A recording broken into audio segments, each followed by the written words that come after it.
महर्षि नारद जयंती विशेष। नारद मुनि ब्रह्मांड के प्रथम संवाददाता। नारद देवताओं के भी ऋषि है। इसी कारण नारद जी को देवर्षि नाम से भी पुकारा जाता है। इनका जन्म ब्रह्मा जी की गोद से हुआ था। पुराणों के अनुसार हर साल ज्येष्ठ महीने की कृष्ण पक्ष प्रतिपदा को नारद जयंती मनाई जाती है। क्या आप जानते हैं, नारद को ब्रह्मदेव का मानस पुत्र भी कहा जाता है। ब्रह्मवैवर्त पुराण के अनुसार जब ब्रह्मा सृष्टि का निर्माण कर रहे थे, तब उनके 4 पुत्र हुए, जो बड़े होने पर तपस्या करने के लिए चले गए। ब्रह्मा के सभी पुत्रों में से नारद चंचल स्वभाव के थे। वह किसी की बात नहीं मानते थे। जब ब्रह्मा ने अपने पुत्र नारद से सृष्टि के निर्माण में सहयोग करने के लिए विवाह करने की बात कही, तब नारद ने अपने पिता को साफ मना कर दिया, जिस पर क्रोधित होकर भगवान ब्रह्मा ने उन्हें आजीवन अविवाहित रहने का श्राप दे दिया। नारद मुनि को श्राप देते हुए ब्रह्मा ने कहा, तुम हमेशा अपनी जिम्मेदारियों से भागते हो, इसलिए अब पूरी जिंदगी इधर उधर भागते ही रहोगे। अन्य कथा के अनुसार दक्ष प्रजापति ने भी इन्हें श्राप दिया था। इसका उल्लेख आगे मिलेगा। नारद मुनि हिंदू शास्त्रों के अनुसार ब्रह्मा के 7 मानस पुत्रों में से एक है। उन्होंने कठिन तपस्या में ब्रह्मर्षि पद प्राप्त किया है। वे भगवान विष्णु के अनन्य भक्तों में से एक माने जाते हैं। देवर्षि नारद धर्म के प्रचार तथा लोक कल्याण हेतु सदैव प्रयत्नशील रहते हैं। शास्त्रों में इन्हें भगवान का मन कहा गया है। इसी कारण सभी युगों में, सब लोकों में, समस्त विद्याओं में, समाज के सभी वर्गों में नारद जी का सदा से प्रवेश रहा है। मात्र देवताओं ने ही नहीं, वर्ण दानवों ने भी उन्हें सदैव आदर किया है। समय समय पर सभी ने उनसे परामर्श लिया है। श्रीमद् भगवद गीता के 10वें अध्याय के 26वें श्लोक में स्वयं भगवान श्री कृष्ण ने इनकी महत्ता को स्वीकार करते हुए कहा है, देवर्षीणाम च नारदः। देवर्षियों में मैं नारद हूं। श्रीमद् भागवत महापुराण का कथन है, सृष्टि में भगवान ने देवर्षि नारद के रूप में तीसरा अवतार ग्रहण किया और सात्वत तंत्र का उपदेश दिया, जिसमें सत्कर्मों के द्वारा भवबंधन से मुक्ति का मार्ग दिखाया गया है। वायु पुराण में देवर्षि के पद और लक्षण का वर्णन है।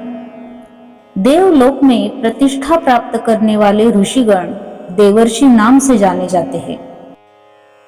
भूत, वर्तमान एवं भविष्य तीनों कालों के ज्ञाता, सत्यभाषी, स्वयं का साक्षात्कार करके स्वयं में संबद्ध, कठोर तपस्या से लोक विख्यात, गर्भावस्था में ही अज्ञान रूपी अंधकार के नष्ट हो जाने से जिनमें ज्ञान का प्रकाश हो चुका है, ऐसे मंत्रवेत्ता तथा अपने ऐश्वर्य के बल से सब लोगों में सर्वत्र पहुंचने में सक्षम, मंत्रणा हेतु मनीषियों से घिरे हुए देवता द्विज और नृपदेवर्षि कहे जाते हैं।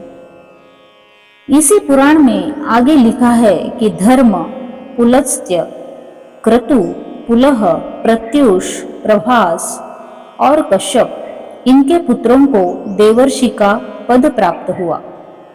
धर्म के पुत्र नर एवं नारायण, क्रतु के पुत्र बलखिल्यगण, पुलह के पुत्र कर्दम, पुलस्त्य के पुत्र कुबेर, प्रत्युष के पुत्र अचल, कश्यप के पुत्र नारद और पर्वत देवर्षि माने गए।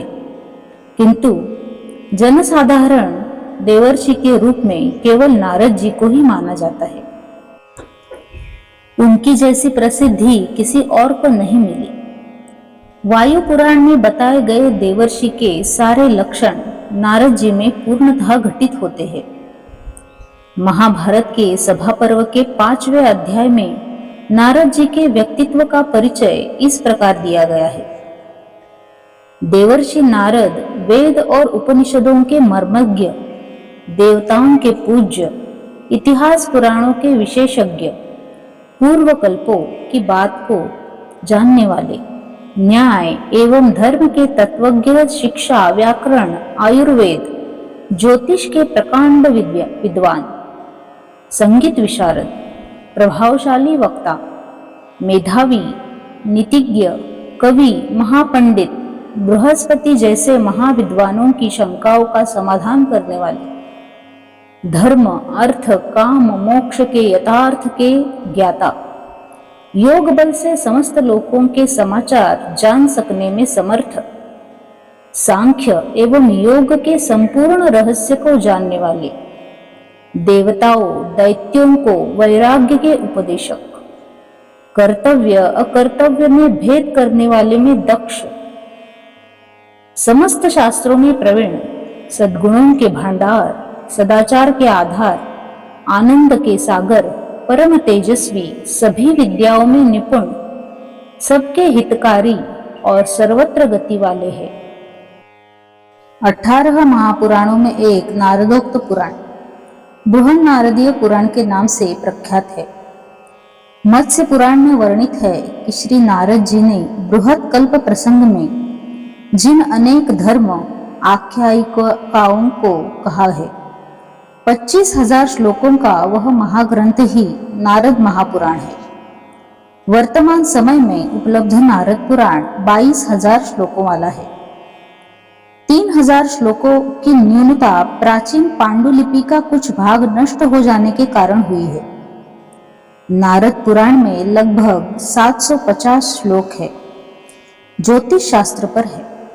इनमें ज्योतिष के तीनों स्कंध, सिद्धांत, होरा और संहिता की सर्वांगीण विवेचना की गई है। नारद संहिता के नाम से उपलब्ध इनके एक अन्य ग्रंथ में ज्योतिष शास्त्र के सभी विषयों का सुविस्तृत वर्णन मिलता है। इससे यह सिद्ध होता है कि देवर्षि नारद भक्ति के साथ साथ ज्योतिष के भी प्रधान आचार्य है। नारायण नारायण।